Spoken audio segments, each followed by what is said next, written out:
lovelies, welcome to my new video. Today I will be talking about the books that I read in the month of August. I don't know how that happened, but I read 11 books, so it was a very successful month for me.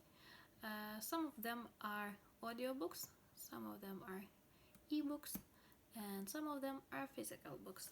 So I think I'll just start from the beginning. The first book that I read in the month of August was Vita Marerit by Hilde Hagerup.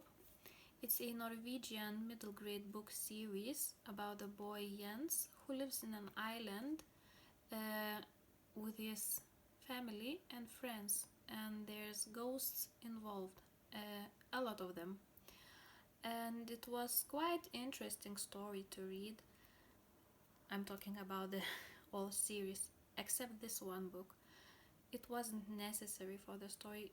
It was almost 200 pages and had such a huge font, and it took me almost a week to read. It was very boring and absolutely nothing interesting happened, so I think it was just unnecessary.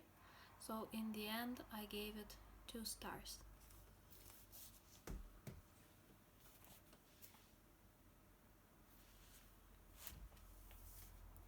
Another book that I read was The Night Swim by Megan Golding.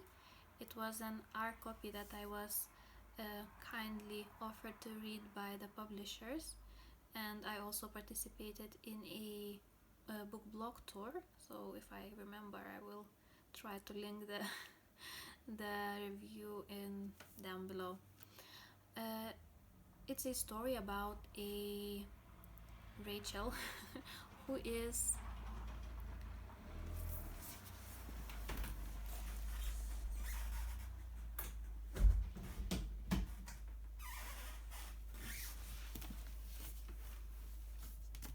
It's a story about Rachel, who is a podcast host, and she works with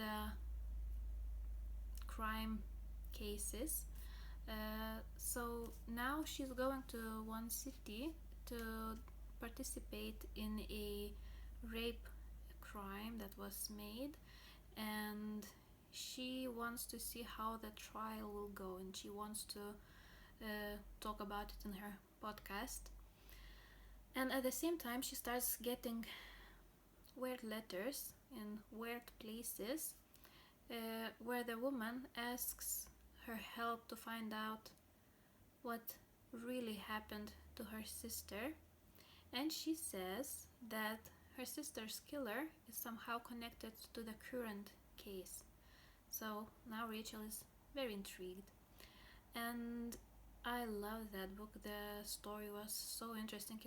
It felt like you were watching a movie, or when they were that podcast parts in the book, it actually felt like you were listening for that podcast.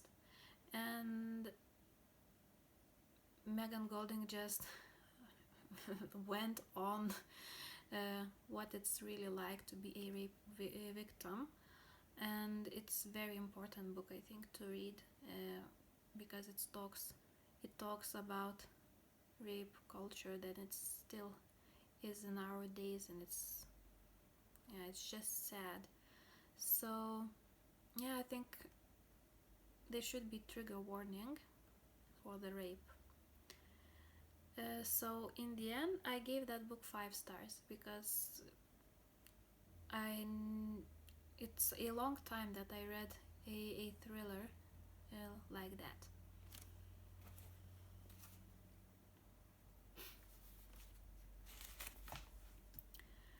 After that I wanted something a little bit more lighter, so I chose A Pinch of Magic by Michelle Harrison. It's an audiobook about 3 sisters who are somehow connected with magic and magic objects. There's also time traveling involved, and they want to escape death. Let's just say that. I don't want to spoil you, but it was very heartwarming book, very interesting story, and it's just perfect for kids, I think. So I gave that book 4 stars.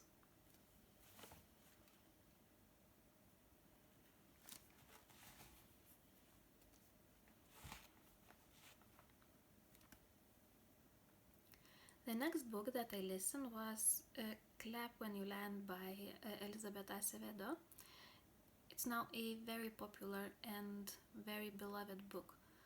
However, I wasn't a huge fan of that book. For me, it felt a little bit boring at some parts. The characters were not that interesting for me. Uh, yeah, I know that it talks about grief and about racism, about family connections, and it's very important. However, the writing style wasn't for me at this time. So I gave this book in the end 3 stars.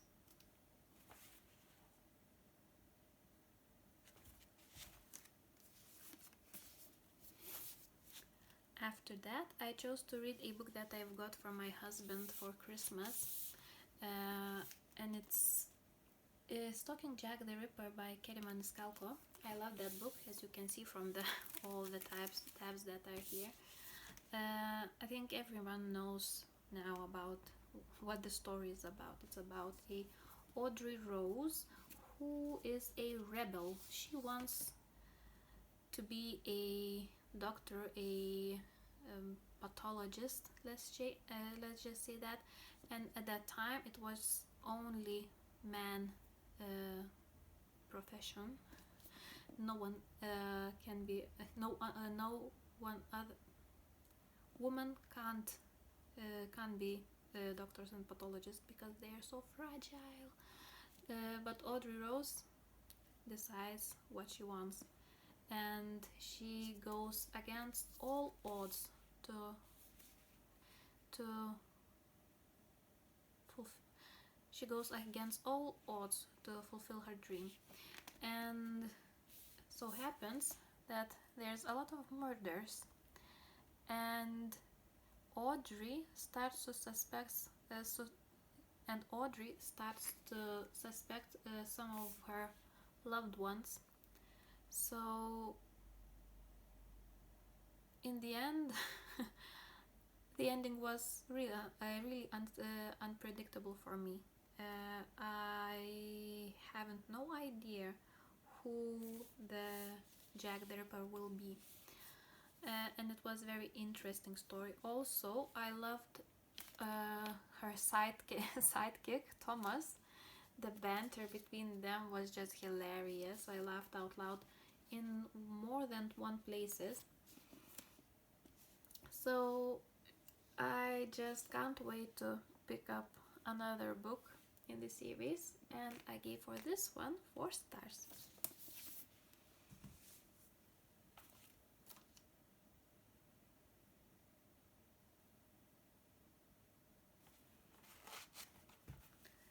Next, I listened for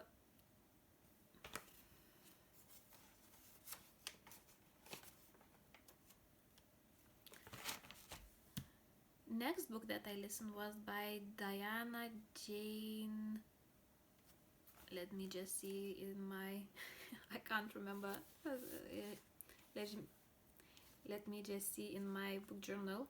I can't remember the author surname. Diana Wynne Jones. It was Howl's Moving Castle.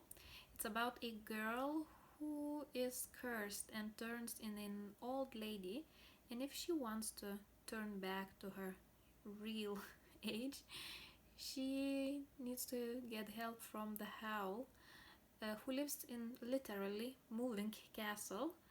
And there were other characters. They were also hilarious, so funny, and all the story was just so sweet, so nice to read, and so relaxed. And then yeah, I just I don't have words to describe how much I love this story, and of course I gave it 5 stars. I will definitely will be buying that book to have it in my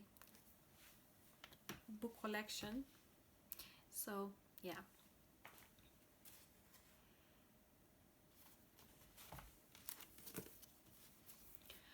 After reading a lot of mysteries, uh, middle grade books, and other stuff, I wanted something sweet. So I decided to continue reading The Perfect Rape by Anne Gracie. It's a book in a series about Mary Ju sisters, and this one is about the oldest sister, Prudence, who wants to escape her abusive grandfather and help her sisters. And in doing so, for she seeks help with Gideon, Lord Caradis, who is a famous rake, and so happens that he falls for her very quickly. However, because of his reputation, Prudence can't believe he is in love with her. There were some parts in this book that you see that blue tabs, that I wasn't a huge fan of, because there were a few parts that wasn't tastefully done. It was on the verge of almost fat shaming.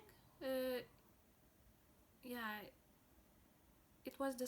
Prudence was described as the ugliest of the sisters because she was more rounded, more full figured than others, and it was said right to her face that you won't get the husband because of how beautiful your sisters are, and compared to them you are just a plain Jane. So yeah, it wasn't that great to find in the book. So that was the main reason why I couldn't give this book 5 stars. I gave it five. I gave it 4 stars.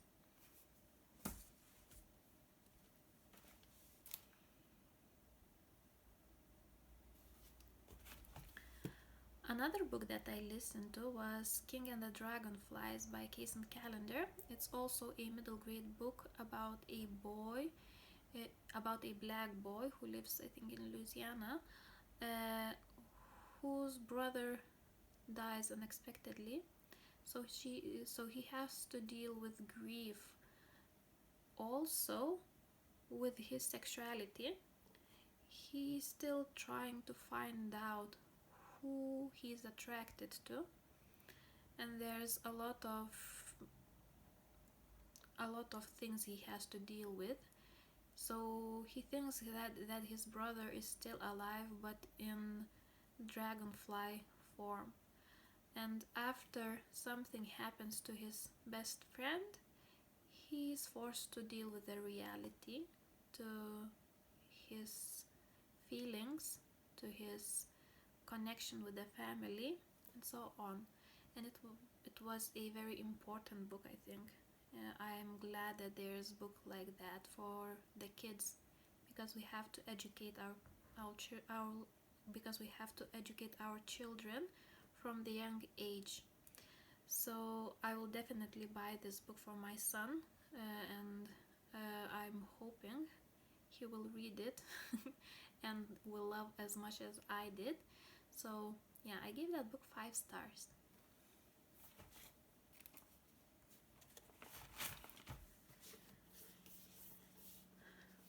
In the last week of the August, there was a summer readathon, and for that I chose few more spooky, more autumny books, and one of them was Trollskallen by Alexander Løkken. It's a Norwegian middle grade book once again, about a boy who goes on the expedition in one of the Norwegian woods to find a troll. And I had so much high hopes for that book because the beginning was quite interesting, and there were few paranormal creatures involved. And yeah, so when I reached the middle, everything just turned. The story became very repetitive, very boring. everything just was all over the place and it was just messy. And it took me quite a while to read. I think also almost a week, even though it's quite short one. So in the end I gave it only 2 stars.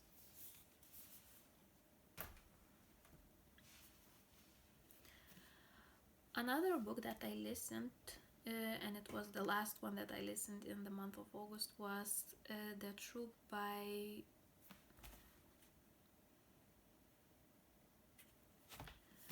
The last book that I listened in the month of August was The Troop by Nick Cutter, and I heard a lot of things about that book, and everyone said that it was very spooky, very scary, and it's my fault that I haven't read the synopsis, so I thought that it will be something completely different from what I found in there.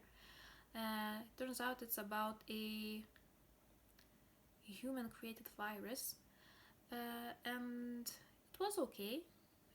I gave it 3 stars, although the more I think about the rating, the more I want to give it 2 stars, because it wasn't scary, it wasn't spooky, it was just very gory, and in my opinion some of the scenes that were used, it was used just for the shock factor, and they weren't necessary at all. I think in this book the saying less is more would be perfect.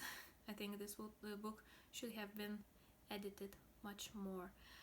So for those who are triggered or afraid of diseases, of viruses, of biological weapon, I think you should stay far away from this book. Yeah. And the last book that I read was Stella by Stefan Spjut. It's a translation into Norwegian from the Swedish book. It's about a young woman who is involved in some children disappearing, and of course there's trolls involved once again, and shapeshifters also. So it was very interesting book, nothing like I have read before.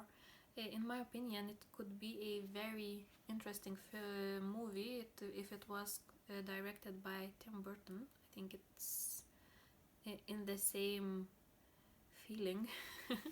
It gives the same atmosphere as Tim Burton's films, movies. Yeah, so there were a few parts that I think also could have been a little bit shorter. This book definitely didn't have to be so long, but I quite enjoyed it, and in the end I gave it 4 stars.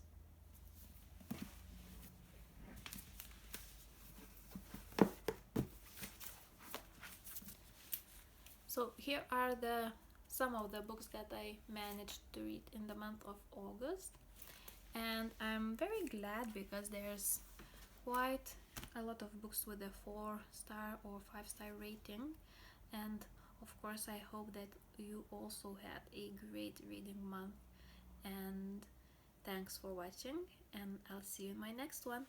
Bye!